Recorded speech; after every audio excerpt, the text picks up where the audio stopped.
के 2019 के इलेक्शन का केवल 4 फेज का डेटा इलेक्शन कमीशन ने पब्लिश किया।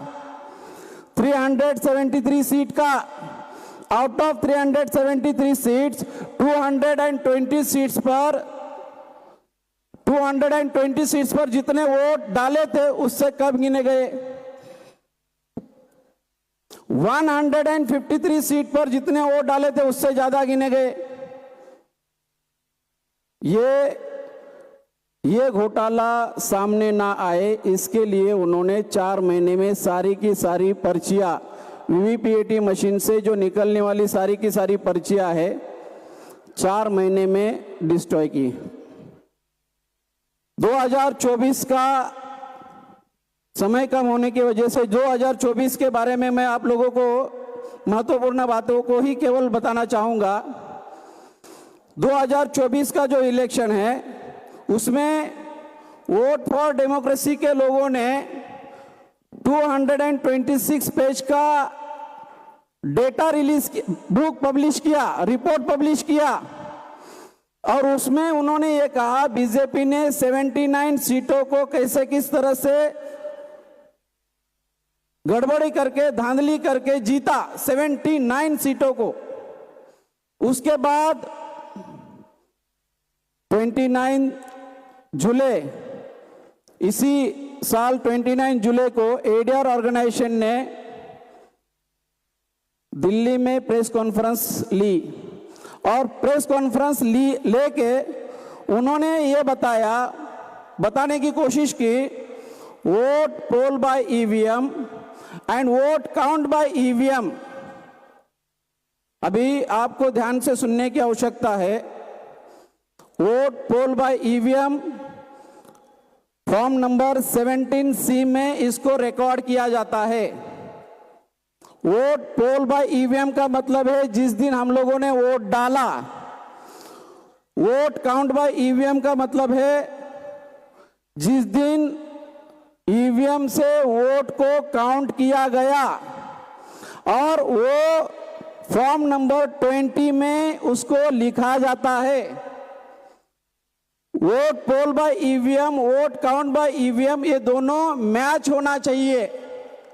मगर एडीआर ऑर्गेनाइजेशन ने 29 जुलाई को जो रिपोर्ट पब्लिश किया उस रिपोर्ट में उन्होंने क्या पाया, आउट ऑफ 543 सीटों में से 543 सीटों में से एक सीट जो सूरत की थी ये अनअपोज जीती गई थी। आउट ऑफ 542 अभी 542 सीटों में से 362 सीटों पर कम वोट निकले। जितने लोगों ने वोट डाले थे उससे कम निकले। 362 सीटों पर जितने लोगों ने वोट पोल बाय ईवीएम, जिस दिन लोगों ने वोट डाला और जिस दिन काउंट किया गया तो कम वोट निकले। एक सीट नहीं, 2 सीट नहीं, 362 सीटों पर कम वोट निकले। 176 सीटों पर जितने लोगों ने वोट डाले थे उससे ज्यादा निकले। इस तरह से ये जो घोटाला हुआ है, ये धांधली हुई है, ये बहुत बड़े पैमाने पर हुई है। ये एडीआर ऑर्गेनाइजेशन ने इसके बारे में बताया गया है, लिखा गया है। हमने हमारा भारत बंद का जो पम्पलेट हम लोगों ने निकाला उसमें बहुत सारी बातें डिटेल लिखी है। आखिरी बात मैं आप लोगों को बताना चाहूंगा, मेरे पास अजय बोस इनका आरटीआई है। इन्होंने इलेक्शन कमीशन ऑफ इंडिया को 10 जून को इलेक्शन के बाद,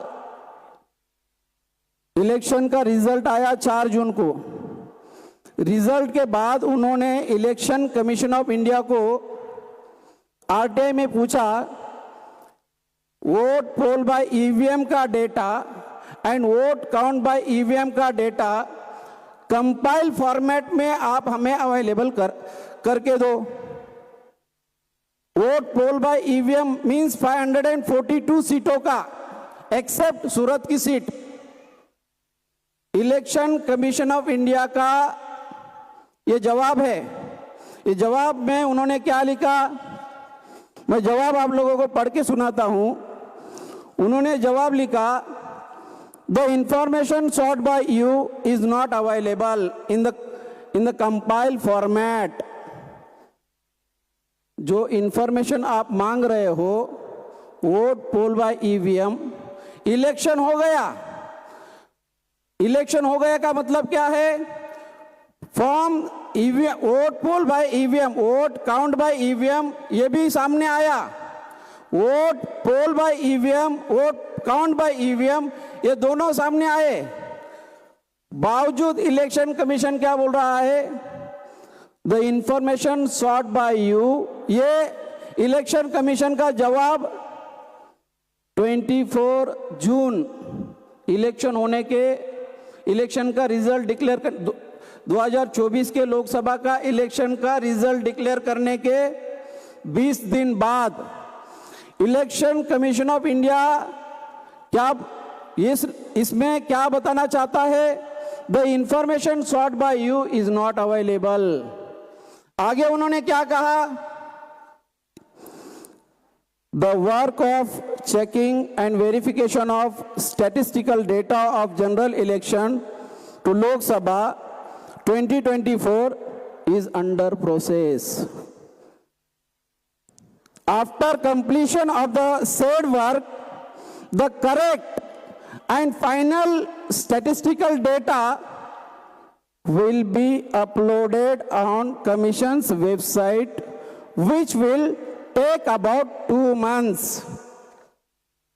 मैं आप लोगों को ये बात इसलिए बताना चाहता हूं, इसमें क्या लिखा है, जून महीने का ये लेटर है, 24 जून का आरटीआई है। इलेक्शन कमीशन आरटीआई में ये बताना चाह रहा है कि 2 महीने के बाद वोट पोल बाय ईवीएम का, वोट काउंट बाय ईवीएम का हम लोग सारा का सारा डेटा इलेक्शन चेकिंग करने के बाद, वेरीफाई करने के बाद इलेक्शन कमीशन के वेबसाइट पर इसको अपलोड करेंगे, पब्लिश करेंगे, रिलीज करेंगे। आज 5 महीने हो चुके हैं, आज तक इलेक्शन कमीशन ऑफ इंडिया ने डेटा रिलीज नहीं किया है। कहाँ है लोकतंत्र, जबकि कॉन्स्टिट्यूशन ऑफ इंडिया ने, संविधान निर्माताओं ने इलेक्शन कमीशन ऑफ इंडिया की जिम्मेदारी लगाई आर्टिकल 324 में। आर्टिकल 324 से 329 इसमें लिखा गया, 324 में लिखा गया, 324 में क्या लिखा है, सुपरिटेंडेंस, डायरेक्शन एंड कंट्रोल के साथ free, fair and transparent election करने की जिम्मेदारी इलेक्शन कमीशन की है।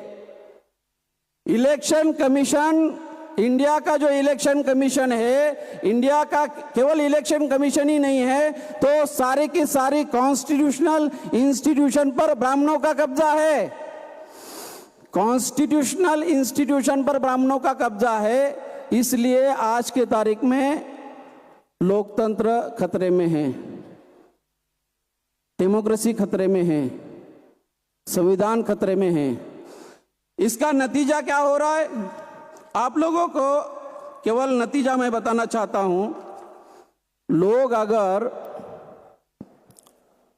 प्रतिनिधि को चुनना चाहते हैं, लोग अगर प्रतिनिधि को चुनना चाहते हैं, लास्ट आउट ऑफ 2019 के इलेक्शन में out of 540 Lok Sabha, out of 540 Lok Sabha 2019 sitting member of parliament, 243 had declared criminal cases. 2019 में 540 लोकसभा मेंबर ऑफ पार्लियामेंट में से 243 लोगों पर डिक्लेयर क्रिमिनल केसेस है. 159 had declared serious criminal cases. 19 had declared cases related to crime against women. 3 had declared rape charges. इस तरह से साथियों क्रिमिनल लोगों का 2019 में 43% क्रिमिनल लोग पार्लियामेंट बन चुके हैं 2019 में. अभी 2024 में 46% मेंबर ऑफ पार्लियामेंट उनका रिकॉर्ड क्रिमिनल रिकॉर्ड है. तो ये कैसे संभव हो सकता है? मतलब आज के तारीख में अगर देखा जाए, इन शॉर्ट इन ब्रीफ, ब्राह्मण 3% है और 3% ब्राह्मण, अल्पसंख्यक ब्राह्मण